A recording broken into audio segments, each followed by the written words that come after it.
मानस निवासाय श्री रामचंद्राय कृष्णाय वासुदेवाय हरे परमात्मने प्रणतक्लेशनाशाय गोविंदाय नमो नमः।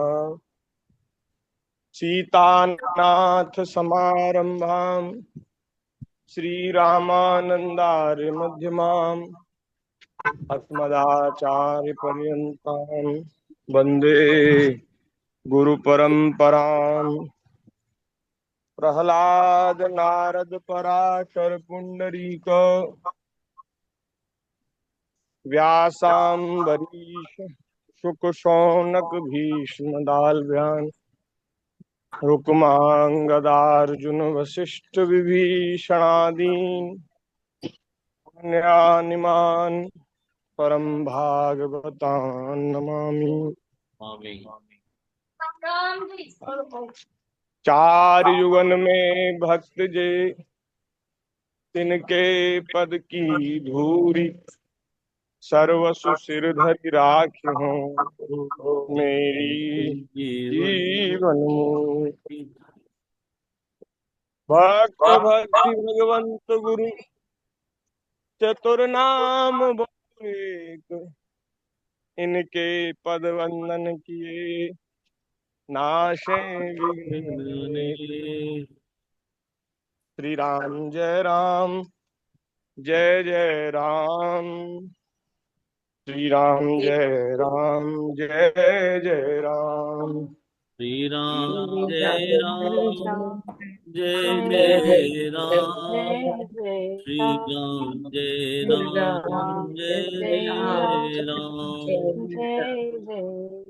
श्री राम जय राम जय जय राम श्री राम जय राम जय जय राम श्री राम जय राम जय जय राम श्री राम जय राम जय जय राम सीताराम जय सीताराम सीताराम जय सीताराम सीताराम जय सीताराम सीताराम जय सीताराम राधे श्याम जय राधे श्याम राधे श्याम जय राधे श्याम राधे श्याम जय राधे श्याम राधे राधे श्याम श्याम जय जय राधे श्याम जय गौ माता जय गोपाल भक्त वत्सल प्रभु दीन दयाल जय गो जय माता माता जय जय गोपाल गोपाल भक्त भक्त वत्सल वत्सल प्रभु प्रभु दीन दीन दयाल दयाल। श्री राम जय राम जय जय राम श्री राम श्री राम जय जय राम राम जय जय जय राम श्री राम जय राम जय जय राम श्री सीताचंद्र भगवान की जय। श्री वृंदावन बिहारी लाल की जय। श्री राधा कृष्ण की जय। श्रीमद्भागवत महापुराण की जय। श्री सुखदेव जी महाराज की जय। जय श्री भगवान गोरखनाथ जी महाराज की जय। जय श्री सदगुरुदेव भगवान की जय। जय सब संतन की जय। जय सब हरि भक्तन की जय। जय जगत जननी पूजा गौ माता की जय। जय जय श्री राधे श्याम। जय जय श्री सीताराम। जय श्री हर हर महादेव। महादेव की जय। नारायण नारायण नारायण। नारायण नारायण।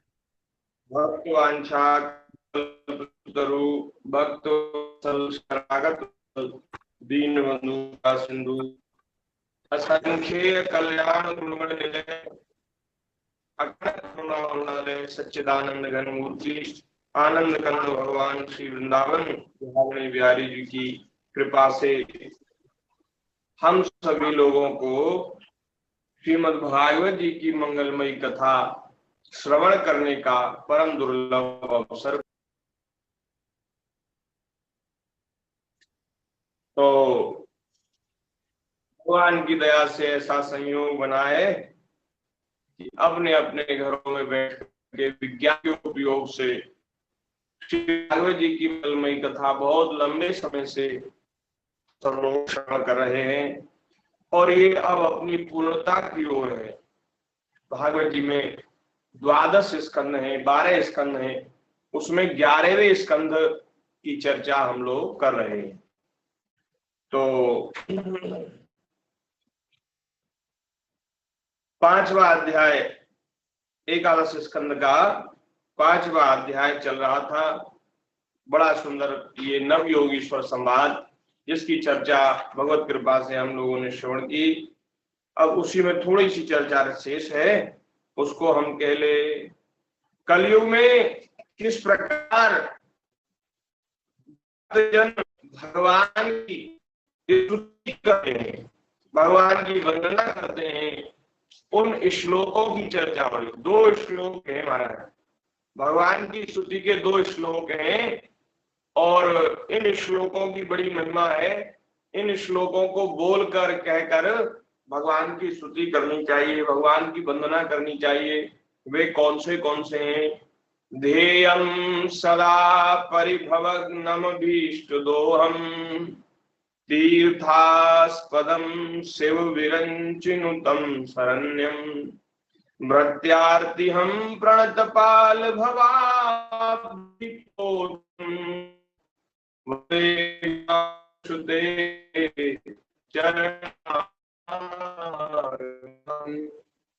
वंदे महापुरुष ते चरणारविंदम। हे प्रभु, हे महापुरुष, हम आपके चरणों की वंदना करते हैं। इस श्लोक की चर्चा हो चुकी है। आप शरणागत रक्षक हैं, आपके चरणारविंद सदा सर्वदा ध्यान करने योग्य ध्येय हैं, माया मोह के कारण होने वाले सांसारिक पराजयों का अंत कर देने वाले। हम लोग हारते हुए आ रहे हैं, भले ही संसार के में बाहर के शत्रुओं से हम जीत जाएं, विजयी हो जाएं, लेकिन अपने भीतर के जो काम क्रोध आदि शत्रु हैं उनसे हम नहीं जीत पाए। उनसे तो हम युगों युगों से हारते आ रहे, जन्म जन्म से हारते आ रहे महाराज। अगर जीत जाते, कि आपको कैसे पता जीतते आ रहे हैं कि हारते आ रहे हैं? इसका समाधान ये है कि अगर हम जीत गए होते तो फिर संसार चक्र से मुक्त हो गए होते। मुक्त तो नहीं हुए, अभी तो संस्कृति के चक्र में ही तो पड़े हैं हम। तो संस्कृति के चक्र में पड़े हैं, तो इसका मतलब ये है कि काम क्रोध मद लोभ मोह इन विकारों ने हमको बार बार हराया है, बार बार हारते हुए आ रहे हैं। और ये हारने का कारण क्या है? भगवान के अभय देने वाले जो चरणारविंद हैं, जो चरण कमल हैं, उनकी शरण ग्रहण नहीं की। इसलिए हार तैयार है। जो माया के स्वामी हैं, मायाधीश्वर हैं, ऐसे प्रभु के चरणों की शरण जो ग्रहण कर लेता है, वो माया के द्वारा ये जो विकार, मनुष्य को माया के द्वारा जो विकार सताते हैं, वो महाराज माया ही भगवान की दासी है, तो विकार तो फिर रहेंगे ही कैसे, माया ही नष्ट हो जाएगी। भगवान के चरणों की शरण लेने से माया ही नष्ट हो जाएगी। चक्की चलती है चाकी, तो उसमें सब गेहूं पिस जाते हैं। एक जो लकड़ी के पास जो गेहूं रहते हैं, जो बीच में जो गेहूं रहता है, वो बच जाता है। उसको पता नहीं क्या कहते हैं, हमने तो चाकी देखी नहीं, देखी तो है लेकिन चलते नहीं देखी। अब तो महाराज ये बिजली से चलने वाली चाकी आ गई, तो वो इसको पहले जो किल्ला चलती बोलते थी, हैं, किल्ला। कीला, हाँ कीला, इसका, हाँ जी। वो जो बीच में जो रहता है, उस कीले के पास जो गेहूं आ जाता है वो बच जाता है। इसी प्रकार संसार में चाकी चल रही है महाराज, माया सबको पीस रही है, सब मनुष्य पिस रहे हैं। भगवान के चरणार बिंद ही वो कीला है, जिनके चरणों की शरण में आने से फिर पिसना नहीं पड़ता महाराज। तो विजय कैसे होगी? बोले भगवान के चरणों की शरण लेने से, भगवान के चरणों का स्मरण करने से माया मोह आदि ये जो विकार हैं, इनकी सांसारिक पराजयों का अंत हो जाएगा। ऐसे भक्तों की समस्त अभीष्ट वस्तुओं को दान करने वाले कामदेव स्वरूप, कामधेनु स्वरूप भगवान श्री नारायण को हम प्रणाम करते हैं, नमस्कार करते हैं। ब्रह्मा जी के द्वारा, शंकर जी के द्वारा जो वंदनीय हैं, जो स्मरणीय हैं, और जिनके चरण कमल संसार समुद्र से पार जाने वाले के लिए जहाज के समान है। भगवान के चरणारविंद नौका है, जहाज है महाराज। बड़े से बड़ी नदी हो, समुद्र हो, उसको कोई अपनी शक्ति से पार करना चाहे तो नहीं कर सकता, लेकिन यदि नौका मिल जाए, सुदृढ़ कोई नौका जहाज मिल जाए, तो उसको जहाज में बैठकर समुद्र को भी पार किया जा सकता है। फिर तैरना नहीं पड़ेगा, तैरना नहीं पड़ेगा, श्रम नहीं होगा।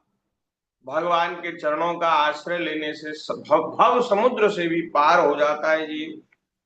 अब आगे का श्लोक है, त्यक्त्वा सुदुस्त्यज सुरेप्सित राज्य लक्ष्मी धर्मिष्ठ आर्य वचसा यदगादरण्यम मायामृगम दैतयेप्सित मन्वदावद वंदे महापुरुष ते चरणारविंदम, वंदे महापुरुष ते चरणारविंदम। आपके चरण कमलों की वंदना करते हैं। भगवान, आपके चरणों की महिमा कौन कहे? आपके चरण कमलों की क्या महिमा है, इसको कौन कह सकता है? रामावतार में अपने पिता दशरथ जी के वचनों से देवताओं के लिए भी वांछनीय और दुस्त्यज राज्य लक्ष्मी को छोड़कर, जो देवता भी जिसको प्राप्त करने की इच्छा करते थे, ऐसा अयोध्या का राज्य जिसको त्यागना बड़ा कठिन है। थोड़ी मोड़ी संपत्ति भी महाराज छोड़ी नहीं जाती। हम लोग ऐसे फंसे रहते हैं, छोटे छोटे घरों में ऐसे महाराज फंसे रहते हैं, ऐसे आसक्त रहते हैं कि उसको स्वप्न में भी छोड़ना नहीं चाहते।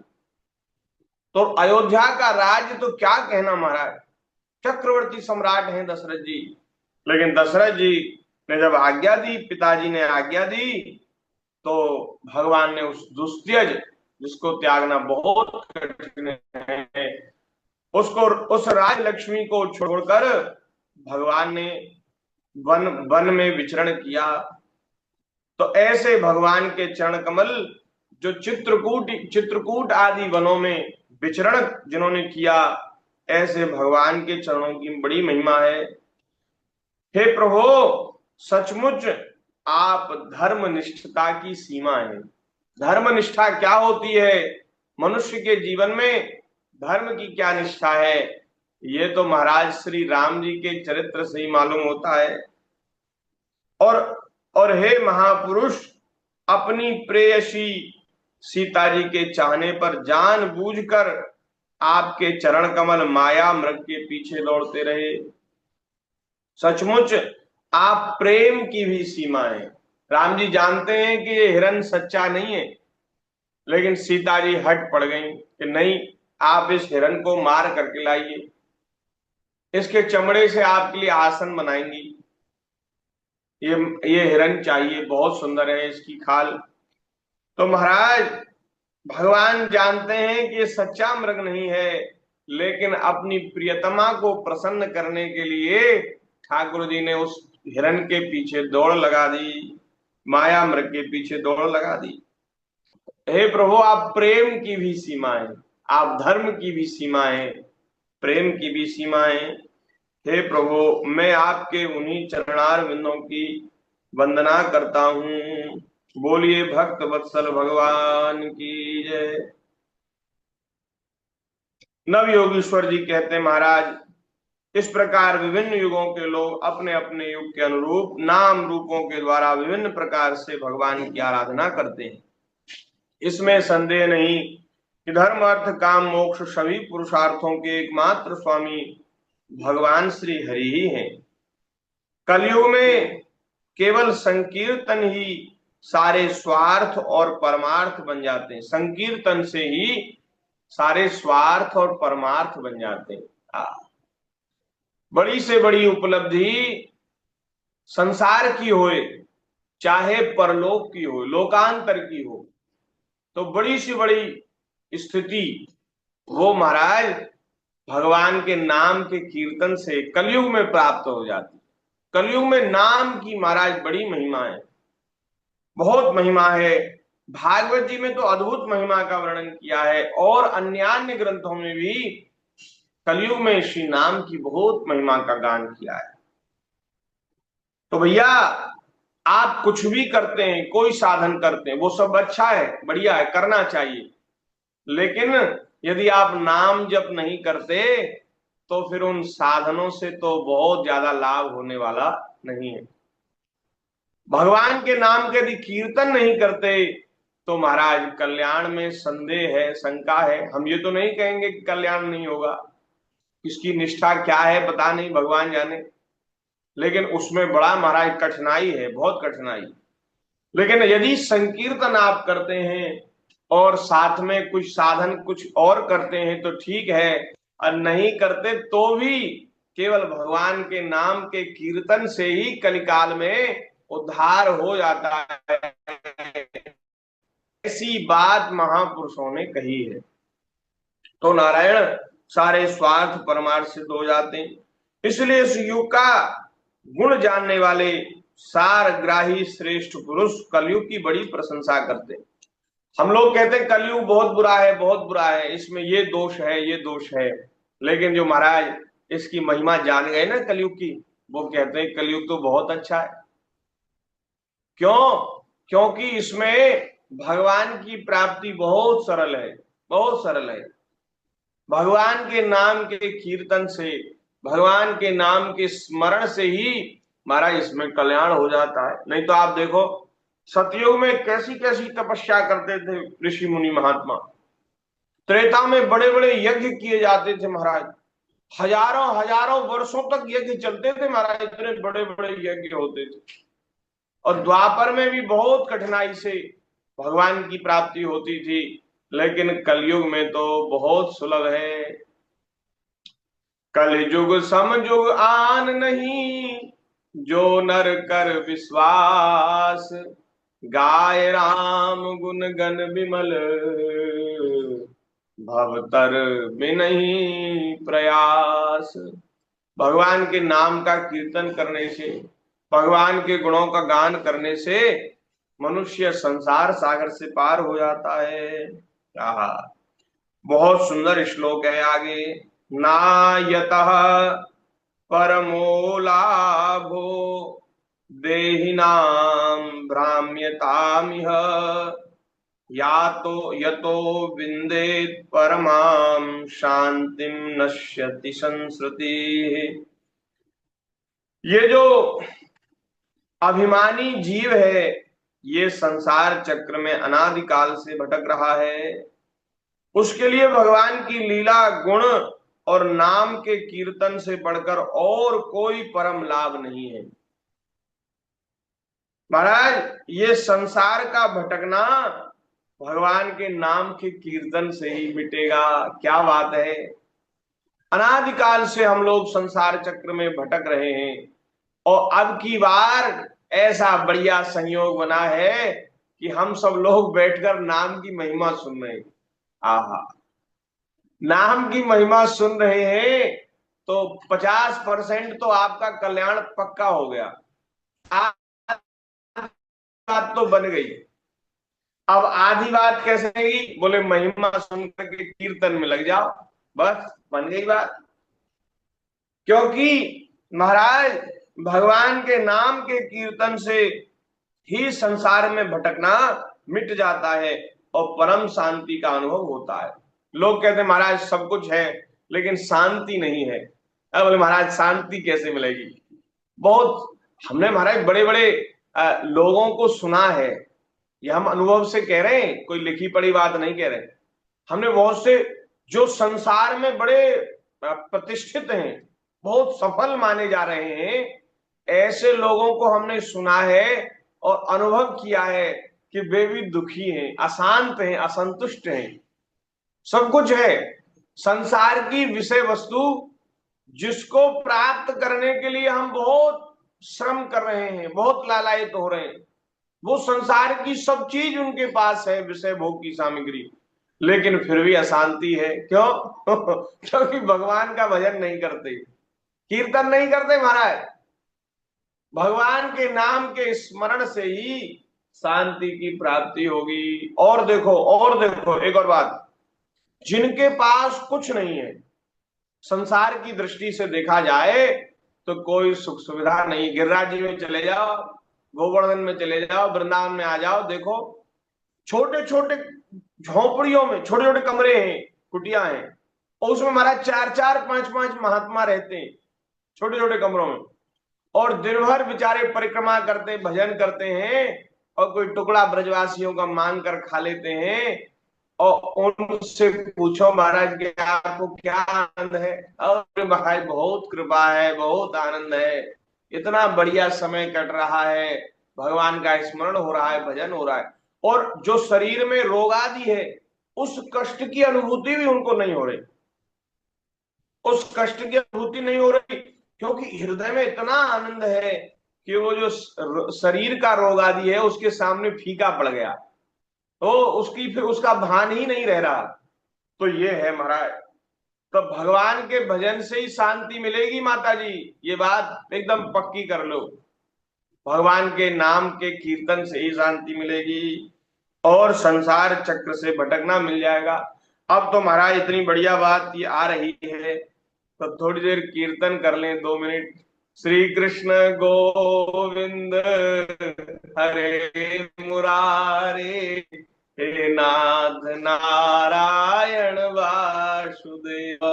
श्री कृष्ण गोविंद हरे मुरारे, मुरारे, हे नारायण वासुदेव। श्री कृष्ण गोविंद हरे मुरारे, हे नाथ नारायण वासुदेव। श्री कृष्ण गोविंद हरे मुरारे, हे नाथ नारायण वासुदेव। हे नाथ नारायण वासुदेव, हे नाथ नारायण वासुदेव, हे नाथ नारायण वासुदेव, हे नाथ नाथ नारायण नारायण वासुदेव, वासुदेव, हे नाथ नारायण वासुदेव, हे हे नाथ नाथ नारायण नारायण वासुदेव, वासुदेव, श्री कृष्ण गोविंद हरे मुरारे, हे नाथ नारायण वासुदेव, श्री श्री कृष्ण कृष्ण गोविंद गोविंद हरे हरे मुरारी, मुरारे, हे हे नाथ नाथ नारायण नारायण वासुदेव। वासुदेव, श्री वृंदावन बिहारी लाल की जय। जय। और सुनिए महाराज, कितनी बढ़िया बात। हे राजन, सतयुग, त्रेता और द्वापर की प्रजा चाहती है। सतयुग, त्रेता और द्वापर में जिनका जन्म होता है वे चाहते हैं कि हमारा जन्म कलयुग में हो। क्यों? अरे भैया, इतनी बढ़िया युग मिला है, कलयुग में क्यों जन्म लेना चाहते हो? अरे महाराज, सतयुग में, त्रेता में, द्वापर में तो बहुत साधन करना पड़ता है, बहुत श्रम करना पड़ता है। तो बोले कलयुग में जन्म लेंगे तो थोड़े से ही भगवान की प्राप्ति हो जाएगी, बहुत सहज सरल प्राप्ति हो जाएगी भगवान की। देखो, सतयुग में 10,000 वर्ष तपस्या करने का जो फल होता है वो फल तपस्या से मिल जाता है त्रेता में। और त्रेता फल 1,000 वर्ष की तपस्या से मिलता है, वो द्वापर में 100 वर्ष की तपस्या से प्राप्त हो जाता है। और महाराज, जो त्रेता में, जो सतयुग में 10,000 वर्ष और त्रेता में 1,000 वर्ष और द्वापर में जो 100 वर्ष की तपस्या से जो फल मिलता है वो कलयुग में एक दिन में मिल जाता है, एक दिन रात्रि में। बस एक दिन रात्रि आप कुछ कर लो, भजन कर लो, साधन कर लो, तपस्या कर लो, कोई व्रत कर लो, तो उससे बहुत बड़ा पुण्य होता है। और इसमें तपस्या की तो बहुत जरूरत भी नहीं, भगवान के नाम के कीर्तन से ही मुक्ति हो जाती है। इसलिए इसलिए महाराज, बहुत सुंदर बात, इसलिए श्री नवयोगीश्वर जी कह रहे हैं कि कलयुग में भगवान के परायण भक्त जन्म लेते ही रहते हैं, उत्पन्न होते रहते हैं। क्योंकि सतयुग, त्रेता, द्वापर में जो धर्मनिष्ठ व्यक्ति होते हैं ना, वो चाहते हैं हमारा जन्म कलयुग में हो, तो इसलिए भगवान उनके उस मनोरथ को पूर्ण करते हैं, उनको कलयुग में भेजते हैं। और हम जैसे जीवों का उद्धार करने के लिए भी संतजन कलयुग में प्रकट होते ही रहते हैं। बहुत संत प्रकट होते हैं और आगे भी होते रहेंगे। इस समय भी बहुत महापुरुष हैं, संत हैं, खूब दर्शन दे रहे हैं और आगे भी होते रहेंगे। इसलिए भैया, ये कलयुग तो बहुत अच्छा है। कलयुग में द्रविड़ देश में अधिक भक्त पाए जाते हैं। कृतमाला, पयस्विनी, परम पवित्र कावेरी, महानदी और प्रतीची नाम की नदियां बहती है। द्रविड़ इसको कहते हैं। ये जो दक्षिण है ना, दक्षिण तमिलनाडु, केरल और ये कर्नाटक, आंध्र प्रदेश, ये सब द्रविड़ देश है, इसको द्रविड़ देश कहते हैं। इसमें बहुत भक्त होते हैं। महाराज, ये जो नदियां हैं, पवित्र नदियां, इन नदियों का जो जल पीते हैं उनका अंतःकरण शुद्ध हो जाता है और वे भगवान वासुदेव के भक्त हो जाते हैं। हे राजन, जो मनुष्य यह करना बाकी है वह करना आवश्यक है, इत्यादि कर्म वासनाओं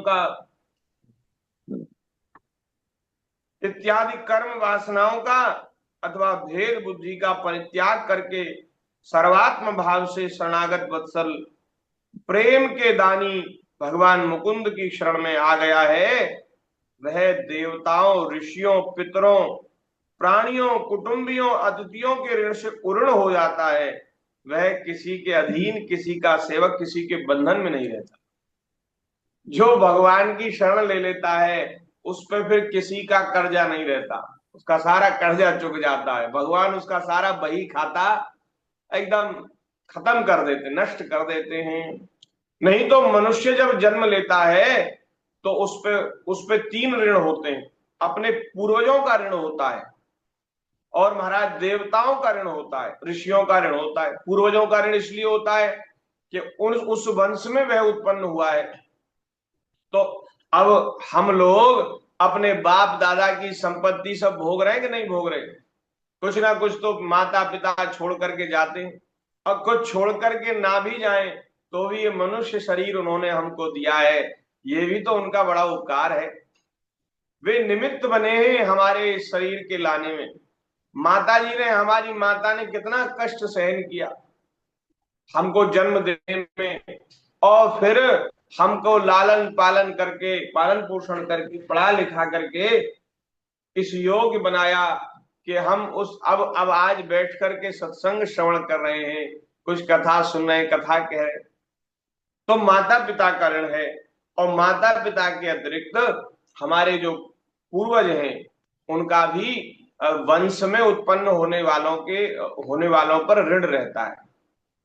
उनका कर्तव्य है कि हम लोगों का कर्तव्य है कि हम अपने पूर्वजों का स्मरण करते रहें, समय समय पर उनके लिए पुण्य कर्म करते रहें। जैसे श्राद्ध आता है, श्राद्ध पक्ष में ब्राह्मणों को भोजन कराया जाता है, दान दक्षिणा दी जाती है, उससे पितरों की तृप्ति होती है। और पितरों के निमित्त जब हम तीर्थ जाते हैं तो वहां भी श्राद्ध तर्पण आदि कुछ करते हैं तिथि पर।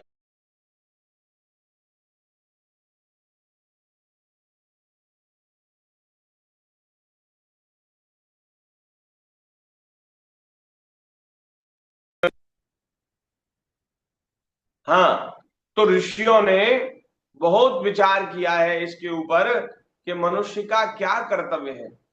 तो हम लोगों को जिन्होंने जीवन जीने की राह दिखाई, ऐसे महापुरुषों का, ऐसे ऋषियों का भी हमारे ऊपर ऋण है।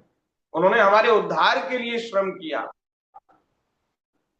हम लोगों का कल्याण कैसे हो, इस बात का विचार करते हुए, चिंतन करते हुए महापुरुषों ने महाराज शास्त्र आदि का प्रणयन किया।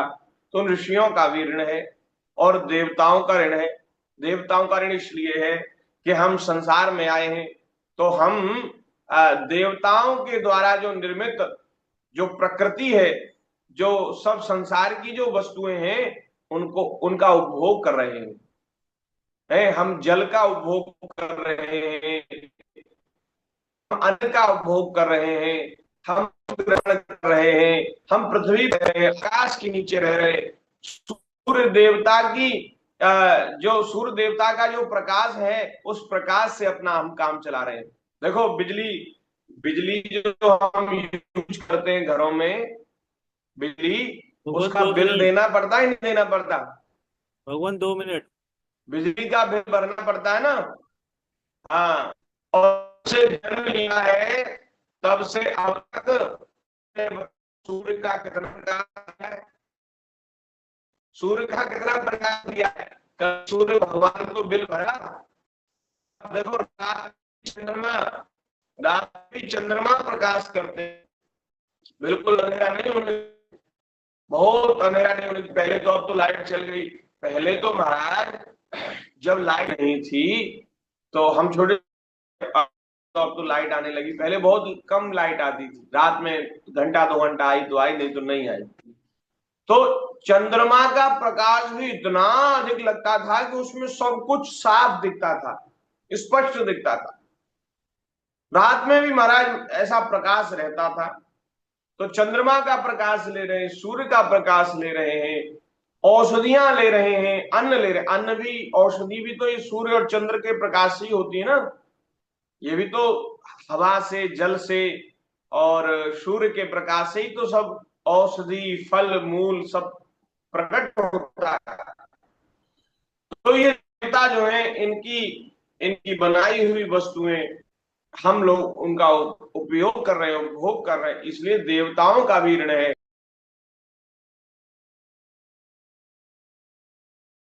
आदि करके, इनका भजन स्मरण करके इनका ऋण चुकाना चाहिए।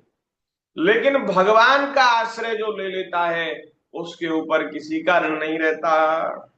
देवताओं, ऋषियों, पितरों के, समस्त प्राणियों के ऋण से वह उऋण हो जाता है। उसके ऊपर कुटुंबियों का भी ऋण नहीं रहता और महाराज उसके ऊपर अतिथियों का भी ऋण नहीं रहता। जो भगवान की शरण ले लेता है, बोलिए भक्त वत्सल भगवान की जय। इसलिए भैया जो सब ऋणों से मुक्त होना चाहता है वो भगवान की शरण ले ले। भगवान की शरण नहीं लेंगे तो इन ऋणों को चुकाते ही रह जाएंगे महाराज, मुक्ति नहीं होगी। कोई नहीं चाहता कि हम मुक्त हो जाएं। हमारे पितर चाहते हैं, हमारे माता पिता पुरखा चाहते हैं कि हमारा जो कर्जा इसके ऊपर है उसको भरता रहे, देता रहे, हमको देता रहे। हैं, माता पिता चाहते हैं कि हमारा बेटा भजन करने लग जाए, बाबा जी हो जाए, विरक्त हो जाए, नहीं चाहते। वो चाहते हैं कि हमारी सेवा करता रहे। देवता भी नहीं चाहते कि कोई मुक्त हो जाए। देवताओं का भी महाराज गुजारा यहीं से हो रहा है।